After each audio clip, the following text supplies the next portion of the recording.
देश की राजधानी दिल्ली में सुबह सुबह एक ऐसी खबर निकल करके सामने आई, हड़कंप मच गया। दिल्ली के अंदर 40 ठिकानों पर बम लगा दिया गया, ऐसी खबर निकल करके सामने आई। जिस बीजेपी की जो सरकार के समर्थक हैं, वो लोग मस्जिदों के नीचे शिवलिंग और मंदिर ढूंढने का काम कर रहे हैं। वो लोग ये नहीं ढूंढ पा रहे हैं कि दिल्ली में आखिरकार कौन है जो बार बार स्कूलों को बमों से उड़ाने की दोस्तों, आज सुबह सुबह दिल्ली के अंदर से बड़ी खबर सामने निकल कर आई, जिसने पूरे देश के अंदर हड़कंप सा मचा दिया, यानी हलचल पैदा कर दी, लोगों को चिंता के अंदर डुबा दिया। खबर इतनी ज्यादा शॉकिंग थी कि प्रधानमंत्री नरेंद्र मोदी जी की कुर्सी के नीचे सीधे तौर पर बम लगा दिया गया। और ये बम सिर्फ एक जगह नहीं बल्कि 40 ठिकानों पर लगाया गया। लेकिन गोदी मीडिया के अंदर कोई खबर आप लोगों के सामने ये दिखाने को तैयार नहीं है। हमारे साथ वरिष्ठ पत्रकार मौजूद हैं, धर्मेंद्र सिंह। आप उनकी इस रिपोर्ट को देखिए।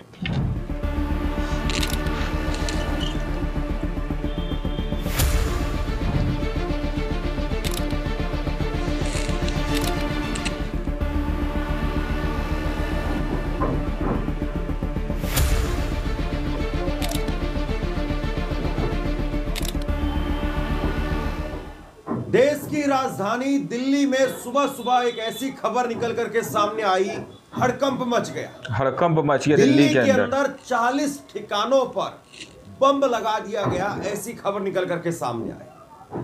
जिस बीजेपी की जो सरकार के समर्थक हैं, वो लोग मस्जिदों के नीचे शिवलिंग और मंदिर ढूंढने का काम कर रहे हैं। वो लोग ये नहीं ढूंढ पा रहे हैं कि दिल्ली में आखिरकार कौन है जो बार बार स्कूलों को बमों से उड़ाने की धमकी दे रहा है। दिल्ली में जैसे ही खबर सामने आई, अफरा तफरी का माहौल था, हड़कंप मच गया और हर कोई इस बात को लेकर के दिल्ली में चिंता व्यक्त कर रहा है। दिल्ली में इस बात को लेकर के चिंतित है कि आखिरकार हमारे बच्चे सुरक्षित नहीं है। बच्चे सुरक्षित नहीं है दिल्ली के अंदर, स्कूल के अंदर जहां से सरकार चलती है दोस्तों, स्कूलों को बम से उड़ाने की धमकी दी जा रही है।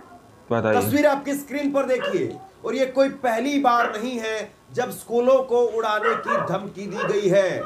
कुछ समय पहले इसी तरह से स्कूलों को उड़ाने की धमकी दी गई थी।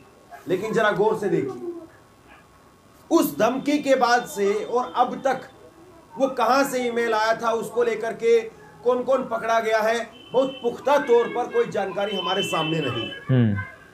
आप बताइए, देश की राजधानी के अंदर स्कूलों को उड़ाने की, बमों से उड़ाने की धमकी दी जा रही है। और ये स्कूल कोई ऐसे नहीं है कि कोई छोटे मोटे स्कूल हो, कि चलिए किसी गली चौराहे पर कोई स्कूल चल रहा है और उसको वहां का कोई गुंडा है, वो गुंडा स्कूल उड़ाने की धमकी दे रहा है।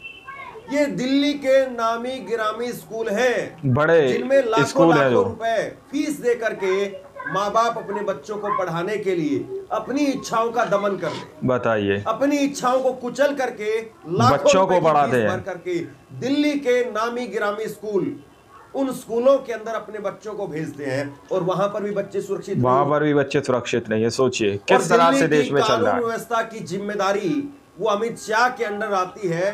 और अमित शाह का ट्विटर हैंडल, जब मैंने इस खबर के बाद में जाकर के खंगाला, वहां पर कुछ नहीं था, कुछ भी नहीं था। इस खबर को लेकर के अमित शाह के हैंडल पर कुछ नहीं था। बीजेपी के हैंडल पर भी इस खबर को लेकर के कुछ नहीं था। बीजेपी दिल्ली का जो हैंडल है, वो दिल्ली के अंदर रोहिंग्या ढूंढ रही है।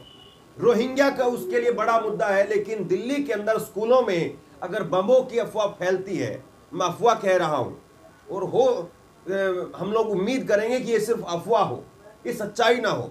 लेकिन दिल्ली में इस वक्त में जब मैं खबर कर रहा हूं, तकरीबन सारे स्कूलों की छुट्टी कर दी गई। बताइए, सारी स्कूलों की छुट्टियां कर दी गई हैं। छुट्टी कर दी गई है, जहां पर ये धमकी भरे ईमेल आए। रात को 11:30 बजे ईमेल आते हैं।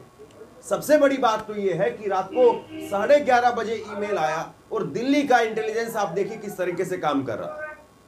11:30 बजे ईमेल आने के बावजूद दिल्ली पुलिस या दिल्ली का जो लोकल इंटेलिजेंस है, वो इस बात की सूचना स्कूलों को नहीं दे पाया। और बच्चे स्कूलों के अंदर चले गए और स्कूलों में जाने के बाद में पता चला कि साहब धमकी भरा ईमेल आया है। और उसके बाद में फोन आने लगे पेरेंट्स के पास में कि आप अपने बच्चों को वापस लेकर के चले जाइए। सोचिए इस तरह से इंटेलिजेंस काम कर रहा है दिल्ली का। माँ बाप जो है वो अपने बच्चों को स्कूल भेज करके निश्चिंत हो जाते हैं कि चलिए बच्चा शाम को 3 बजे आएगा, दोपहर बाद में आएगा, और तुरंत बच्चे का फोन बजने लगे, एकदम दुख होने लगती है कि आखिर क्या हुआ स्कूल के अंदर। बच्चे जो है वो ऐसे हैं जो स्कूल के अंदर इस बात को लेकर के टेंशन में आ जाते हैं। जब बच्चे स्कूलों से निकलने लगे तो किसी को कहा गया कि पोल्यूशन की वजह से स्कूल आज बंद किया जा रहा है, किसी को कहा गया कि सर्दी बहुत ज्यादा है इसलिए स्कूल बंद किया जा रहा है। छोटे बच्चों को आप अगर ये बताएंगे कि स्कूल के अंदर बम है तो सोचिए क्या माहौल होगा, क्या माहौल होगा, उनके दिल और दिमाग में क्या बात गुजरेगी, उसके पास में क्या काम है और वो क्या काम कर रहे हैं। अमित शाह का ये ट्विटर हैंडल आप देखिए। अमित शाह जो आखिरी ट्वीट है उनके हैंडल पर वो है कि वो 9:30 बजे, कल रात 9:30 बजे अहमदाबाद गुजरात में एक धार्मिक कार्यक्रम के अंदर पहुंचे हुए थे और वहां पर पहुंच करके उस कार्यक्रम का हिस्सा बन रहे थे और उसको लेकर के एक बड़ी शानदार वीडियो जो है उन्होंने पोस्ट की है। लेकिन इस खबर को लेकर के उनके हैंडल पर कोई जानकारी नहीं है अभी जब ये वीडियो मैं रिकॉर्ड कर रहा हूं। दिल्ली बीजेपी का ट्विटर हैंडल आप देखिए। दिल्ली बीजेपी का ट्विटर हैंडल जो लास्ट सबसे लेटेस्ट जब मैं इस खबर को कर रहा हूं तब मैं देख रहा हूं तो रोहिंग्या को लेकर के ट्वीट किया जा रहा है कि भाजपा जो है वो मुद्दा बना रही इस बात को कि अवैध रोहिंग्या वो घुस गए और उस चीज को जो है अरविंद केजरीवाल के साथ में जोड़ करके दिखा रही है। तो समझ रहे हो क्योंकि अब दिल्ली के अंदर चुनाव आने वाला है ना। दिल्ली के अंदर आते भी हैं तो आसमान से उड़ करके नहीं आते हैं, आसमान से नहीं गिरते हैं। अगर वो हवाई जहाज से आते हैं और हवाई जहाज से निकल करके फिर वो दिल्ली के अंदर बस जाते हैं तो भी हवाई जहाज से निकलने वाले या अवैध रूप से आने वाले लोगों को रोकने की जिम्मेदारी केंद्र सरकार की है। किसी भी गृह मंत्री अमित शाह जी की है। पहली बात कि सुरक्षा में चूक कैसे हो रही है। अगर वो सड़क के रास्ते से आते हैं तो बांग्लादेश से अगर वो आते हैं तो फिर पश्चिम बंगाल की सरकार, बिहार की सरकार, उत्तर प्रदेश की सरकार, कितनी सरकारें लगती हैं। हजारों किलोमीटर का सफर तय करके कोई आदमी दिल्ली में आकर के बस गया तो दिल्ली का मुख्यमंत्री उसके लिए जिम्मेदार है। रोहिंग्या को लेकर के मुद्दा बनाया जा रहा है लेकिन अपने बच्चे, हमारे बच्चे, उनको लेकर के मुद्दा नहीं है। कोई मुद्दा नहीं है। इतनी बड़ी खबर सामने निकल के आ रही है कि 40 ठिकानों पर है, ये ढूंढने की कवायद लगातार चल रही है लेकिन ये स्कूलों को जो बम की धमकी भेज रहा है इस पर कोई खबर नहीं है। और इसी को लेकर के अरविंद केजरीवाल ने ट्वीट किया। अरविंद केजरीवाल ट्वीट करते हैं और अरविंद केजरीवाल की तरफ से ट्वीट करके कहा गया कि दिल्ली वालों ने दिल्ली में कानून व्यवस्था की इतनी बुरी हालत पहले कभी नहीं देखी। अमित शाह जी को आकर दिल्ली वालों को जवाब देना चाहिए। दिल्ली की मुख्यमंत्री आतिशी, उनकी तरफ से ट्वीट किया गया। दिल्ली में रोजमर्रा होने वाली फिरौती, हत्याओं, गोलाबारी की घटना के बाद अब स्कूलों को बम से उड़ाने की धमकियां मिल रही हैं। दिल्ली में लॉ एंड ऑर्डर की ऐसी बदहाल हालत पहले कभी नहीं रही। भाजपा शासित केंद्र सरकार दिल्ली वालों को सुरक्षा देने के अपने इकलौते काम में फेल हो चुकी है। इकलौते काम में पूरी तरह से फेल हो चुकी है। ट्वीट किया गया इसको लेकर के और आम आदमी पार्टी के ट्विटर हैंडल पर लिखा गया, दहशत में दिल्ली, मर्डर, लूटमार, गोलाबारी जैसी वारदातों के बाद में अब बदमाशों ने दिल्ली के स्कूलों को बमों से उड़ाने की धमकी दी है। दिल्ली का एक एक नागरिक इस खौफ में जी रहा है लेकिन दिल्ली वालों की सुरक्षा के लिए जिम्मेदार गृह मंत्री अमित शाह कानून व्यवस्था पर बात करने तक राजी नहीं है।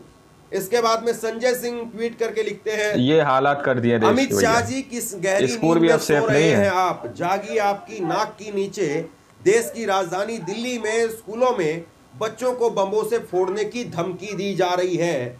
तो लगातार इस तरह से जो है वो आम आदमी पार्टी की तरफ से प्रतिक्रियाएं निकल करके सामने आ रही है और आम आदमी पार्टी इसको लेकर के अमित शाह को कटघरे में खड़ा कर रही है कि अमित शाह इसके लिए जिम्मेदार है।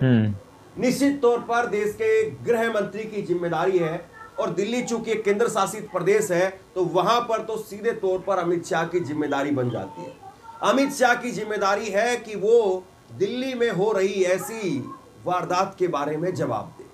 अभी मैंने 2 खबर आपको हाल में बताई थी। एक सीआरपीएफ स्कूल रोहिणी के अंदर उसकी स्कूल की दीवार के पास में बम फोड़ा गया, ये अभी हाल की खबर है। और उसके बाद में अभी जो है वो 10 दिन पहले, 15 दिन पहले एक और खबर निकल करके सामने आई वसंत विहार के अंदर, प्रशांत विहार में, रोहिणी के प्रशांत विहार में, वहां पर एक और बम फोड़ा गया। बताइए, ये 2 बम फोड़े जा चुके हैं और दिल्ली में स्कूलों को बमों से फोड़ने की धमकी दी जा रही है।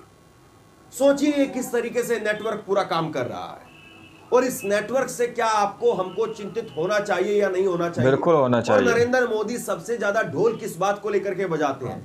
नरेंद्र मोदी सबसे ज्यादा ढोल बजाते हैं इस बात को लेकर के कि दिल्ली में कानून व्यवस्था उन्होंने बड़ी चाक चौबंद कर दी है, देश में कानून व्यवस्था बड़ी चाक चौबंद कर दी है। लेकिन आप बताइए, ये चाक चौबंद व्यवस्था है जब दिल्ली के अंदर कुछ समय के अंतराल पर, करीब महीने, 1.5 महीने, 2 महीने के अंतराल पर 2 बम फोड़ दिए गए एक ही इलाके में।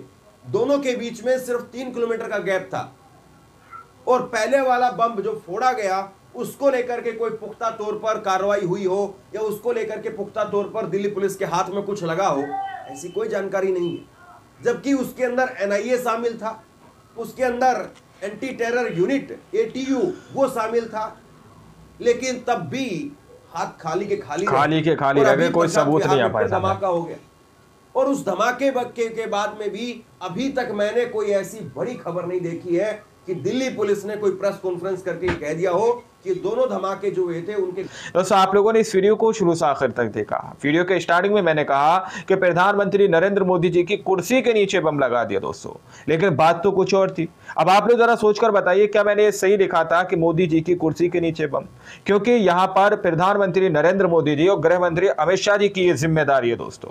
प्रधानमंत्री नरेंद्र मोदी जी जो कहते हैं कि हमने सारी व्यवस्थाओं को चाक और चौबंद कर दिया है, यानी कि उनके शासन के अंदर कोई भी इस तरह की गतिविधि नहीं कर सकता। लेकिन दूसरी ओर गिरिराज सिंह भी कह रहे हैं कि भाई देश के अंदर जो है बाहर से रोहिंग्या घुस रहे हैं, बाहर से जो है बांग्लादेशी घुस रहे हैं, तो आखिर सुरक्षा में इतनी भारी चूक कैसे हो रही है दोस्तों? ये सवाल तो बनता है ना, क्या ये डायरेक्ट प्रधानमंत्री नरेंद्र मोदी जी के कुर्सी के नीचे बम नहीं है? या फिर इस तरह की बात कहना सही है या गलत है? या फिर ये टाइटल जो दिया गया मैंने अपनी सोच से दिया है, हो सकता है ये गलत भी हो, क्योंकि ज़रूरी नहीं है मेरा दिया हर टाइटल सही हो, है ना? तो ये जो बात कही गई है, क्या ये बात सही है कि जिस तरह से 40 ठिकानों पर बम लगाया गया, क्या अब जो है हमारे यहाँ पर सुरक्षा इतनी नतमस्तक हो चुकी है कि एक स्कूल छोड़ो, 2 स्कूल छोड़ो, 3 स्कूल छोड़ो, बल्कि 40 स्कूलों पर बम जैसी जो है अफवाह फैलाई जाती है, जिसमें लोगों को चिंता के अंदर डुबो दिया जाता है? ये अपने आप में काफ़ी बड़े सवाल है दोस्तों। और दावा ये किया जा रहा है कि ये जो घटना, जिस तरह की अफवाह जो सामने निकल कर आई है, उसके बाद से गृह मंत्री अमित शाह जी को कटघरे में खड़ा किया जा रहा है कि आखिर ये चूक कैसे हो रही है दोस्तों?